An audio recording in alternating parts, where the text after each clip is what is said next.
Assalamualaikum warahmatullahi wabarakatuh. Selamat pagi, salam sejahtera untuk kita semua.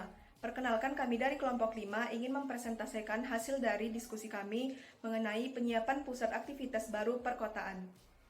Selanjutnya, saya akan memperkenalkan ketua sekaligus struktur keanggotaan dari kelompok 5. Ilham dengan NIM 120220055 sebagai ketua, Adelia Nabila Putri dengan NIM 120220044 sebagai anggota, Anggi Rahmadani dengan NIM 120220051 sebagai anggota, Cindy Riani Carolina dengan NIM 120220053 sebagai anggota, Farah Fatika Amalia dengan NIM 120220042 sebagai anggota, John Indra Agustinus dengan NIM 120220048 sebagai anggota, Nur Fitria Ade Hermanto dengan NIM 120220039 sebagai anggota, Nuranisa Putri Sormin dengan NIM 120220025, saya sendiri sebagai moderator, Teofani Insani Angel dengan NIM 120220029 sebagai anggota, Wida Vidya dengan NIM 120220009 sebagai anggota. Selanjutnya kami akan menjelaskan materi dari PowerPoint yang dimulai dari latar belakang yang akan dijelaskan oleh Ilham. Kepada Ilham dipersilahkan. Latar belakang dan gambaran umum pemindahan ibu kota.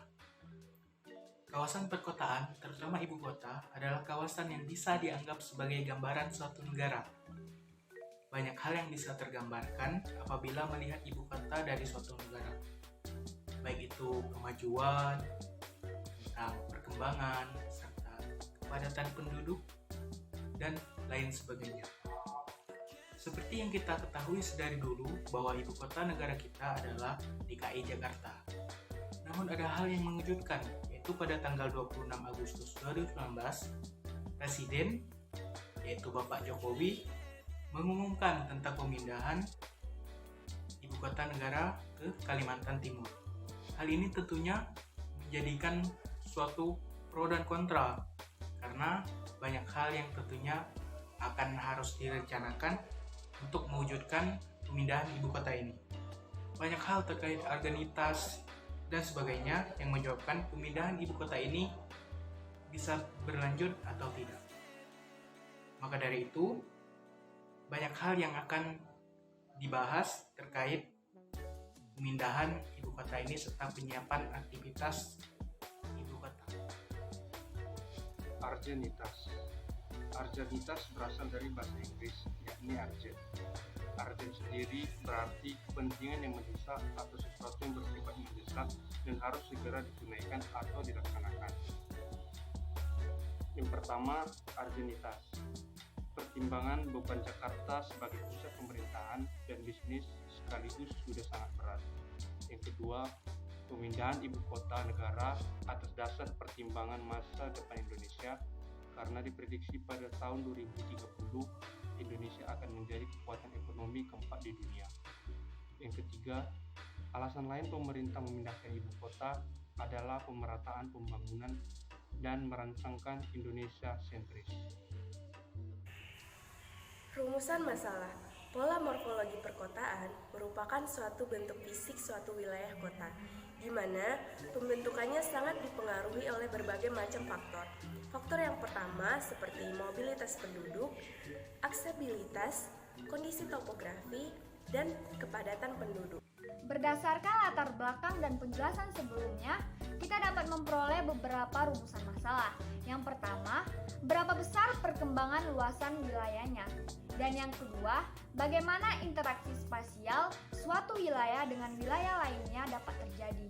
Dan yang terakhir, faktor dominan apakah yang menentukan pembentukan pola perkotaan?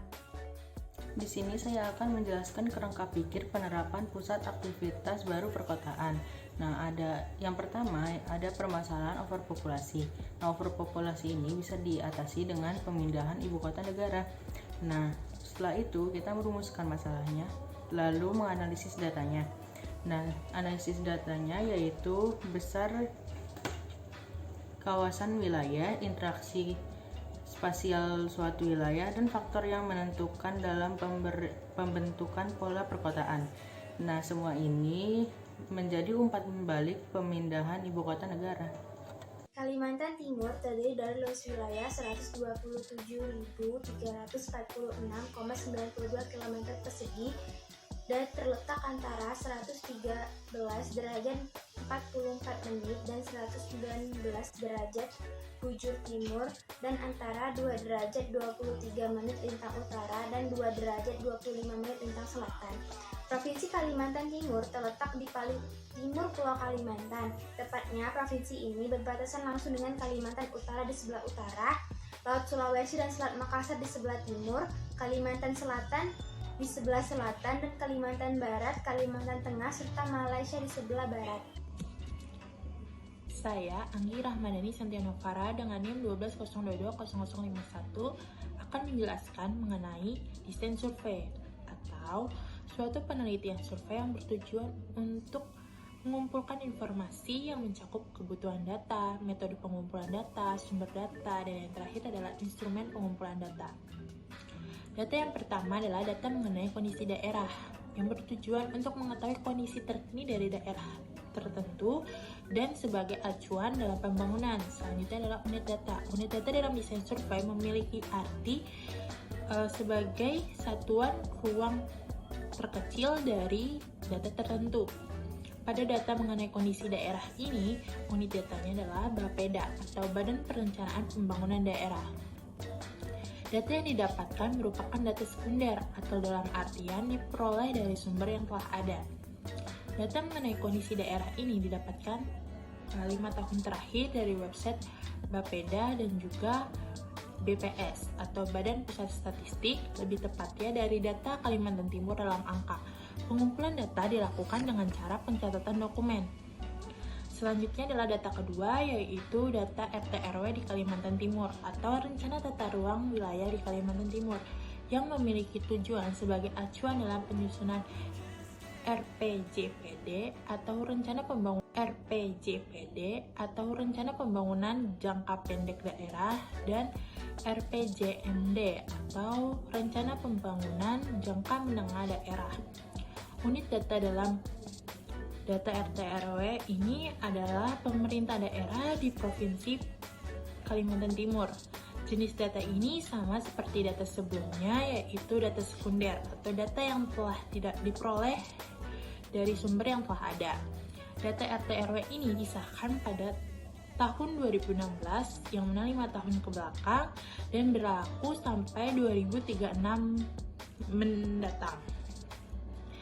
Data RT/RW Kalimantan Timur ini didapat dari website BAPEDA dengan cara pengumpulan pencatatan dokumen. Di sini saya Sindiariani akan melanjutkan penjelasan tentang desain survei. Kebutuhan data selanjutnya ada mata pencarian masyarakat di Kalimantan Timur. Manfaat atau tujuannya untuk mengetahui kondisi existing atau kondisi real pendapatan masyarakat Kalimantan Timur bersumber dari mana. Unit datanya di sini ada masyarakat Kalimantan Timur. Jenis atau bentuk datanya kita memakai data sekunder. Tahun datanya 5 tahun terakhir dan sumber data bersumber dari Badan Pusat Statistik Kalimantan Timur. Cara pengumpulan datanya di sini dengan cara pencatatan dokumen. Ada pendapatan pelaku ekonomi di Kalimantan Timur. Manfaat atau tujuannya untuk mengetahui kondisi real ekonomi masyarakat di Kalimantan Timur. Unit datanya ada pedagang, petani, atau buruh di Kalimantan Timur. Jenis atau bentuk datanya di sini kita memakai data sekunder dan tahun datanya 5 tahun terakhir. Sumber data bersumber dari Badan Pusat Statistik Kalimantan Timur. Cara pengumpulan data atau metodenya dengan cara pencatatan dokumen. Oke, di sini saya Farah Fatika Amanda akan melanjutkan. Nama data topografi, manfaat atau tujuan untuk menggambarkan informasi mengenai kondisi wilayah yang dapat digunakan untuk menginterpretasikan relief. Unit data, BAPEDA, jenis bentuk data, narasi, tahun data 5 tahun terakhir, sumber data dari RT/RW, dan Kalimantan dalam angka. Cara pengumpulannya, pencatatan dokumen. Berikutnya, nama data lalu lintas, manfaat atau tujuan untuk menyediakan informasi mengenai masalah-masalah lalu lintas untuk mendapatkan pemecahan masalah. Unit datanya, Kepolisian Kalimantan Timur. Jenis atau bentuk data, narasi dan tabel. Tahun data, 5 tahun terakhir. Sumber datanya dari BPS Provinsi Kalimantan Timur. Cara pengumpulannya, pencatatan dokumen. Berikutnya, nama data, data atau informasi geologi.